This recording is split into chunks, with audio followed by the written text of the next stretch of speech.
I was 18 years old when I got married. I belonged to a very conservative family, a Baloch family, where good daughters never say no to their parents. My father wanted me to get married, and all I said was, if that makes you happy, I will say yes. And of course, it was never a happy marriage. Just about after 2 years of getting married, about 9 years ago, I met a car accident. Somehow my husband fell asleep and the car fell in the ditch. He managed to jump out, saved himself. I'm happy for him.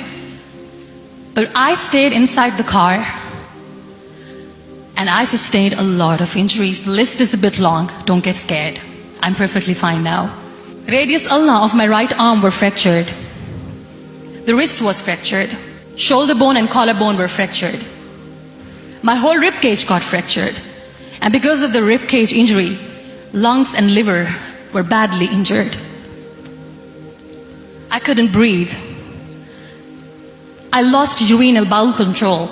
That's why I have to wear the bag wherever I go. But that injury that changed me and my life completely as a person, and my perception towards living my life, was the spine injury. Many people came to rescue.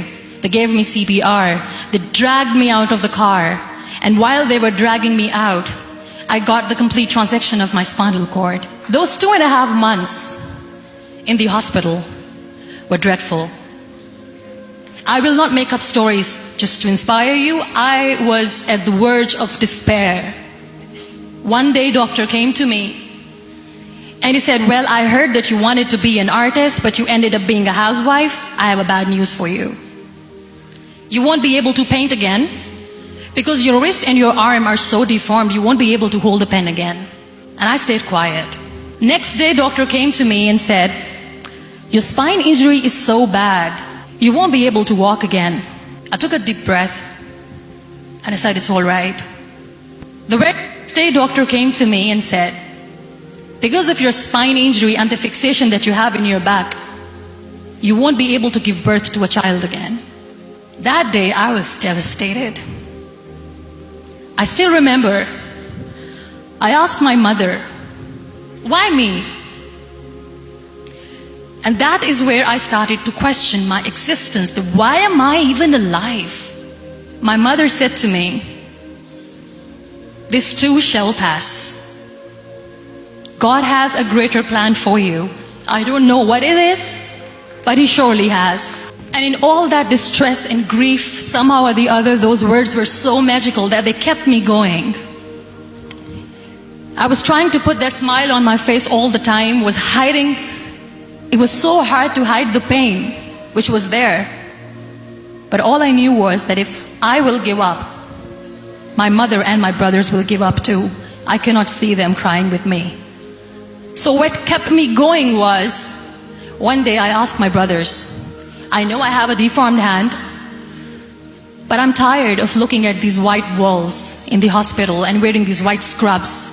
I'm getting tired of this. I want to add more colors to my life. I want to do something. Bring me some colors. Bring me some small canvas. I want to paint. So the very first painting I made was on my deathbed, where I painted for the very first time.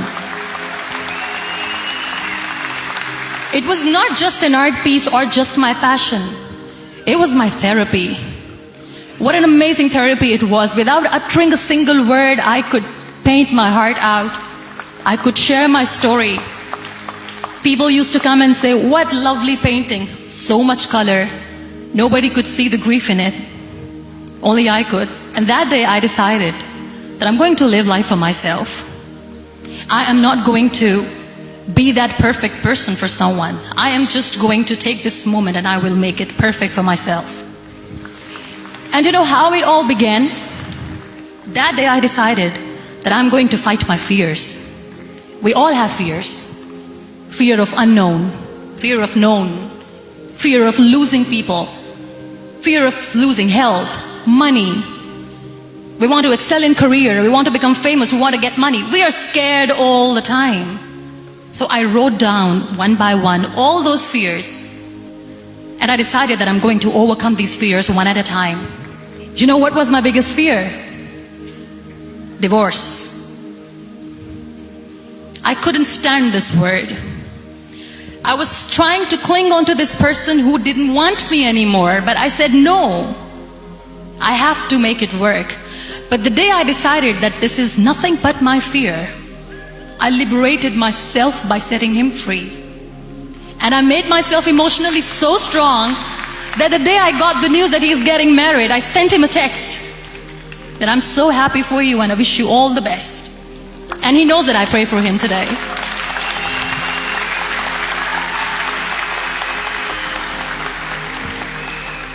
My biggest fear, number 2, was I won't be able to be a mother again. And that was quite devastating for me. But then I realized there are so many children in the world, all they want is acceptance. So there is no point of crying, just go and adopt one. And that's what I did.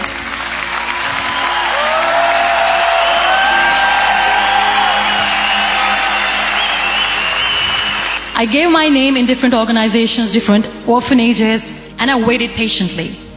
2 years later, I got this call from a very small city in Pakistan. I got a call and they said, "Are you Muniba Mazari? There is a baby boy and would you like to adopt?" And when I say yes, I could literally feel the labor pain. I said, yes, I am going to adopt him. I am coming to take him home.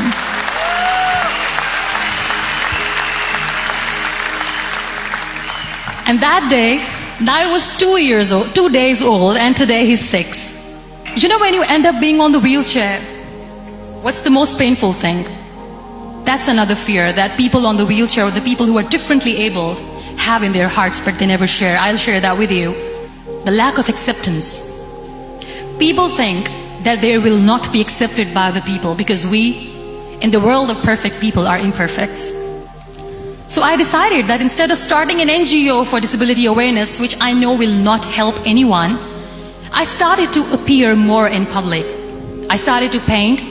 I always wanted to. I've done a lot of exhibitions. I'm Pakistan's first wheelchair-bound artist. I've done a lot of modeling campaigns, different campaigns for brands like Tony and Guy. I decided that I'm going to join the national TV of Pakistan as an anchor person. I became the National Goodwill Ambassador for UN Women Pakistan, and now I speak for the rights of women, children. We talk about inclusion, diversity, gender equality, which is a must. I was featured in BBC 100 Women for 2015. I'm one of the Forbes 30 under 30 for 2016. We have this amazing fantasy about life. This is how things should work. This is my plan. It should go as per my plan. If that doesn't happen, we give up. So my dear friends, let me tell you one thing. I never wanted to be on the wheelchair. Never thought of being on the wheelchair. I was always aspiring to do bigger things, but had no idea that for that I have to pay the price to be where I am today. It's a very heavy price.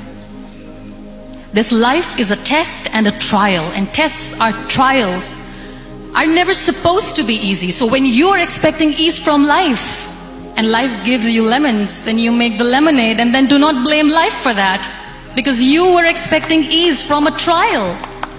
Trials make you a stronger, better person. Life is a trial. And with time you realize that. It is okay to be scared. It is okay to cry. Everything is okay, but giving up should not be an option. They always say that failure is not an option. Failure should be an option, because when you fail, you get up, and then you fail, and then you get up, and that keeps you going. Embrace each and every breath that you are taking. Celebrate your life. Live it. Don't die before your death. Real happiness lies in gratitude. So be grateful, be alive, and live every moment.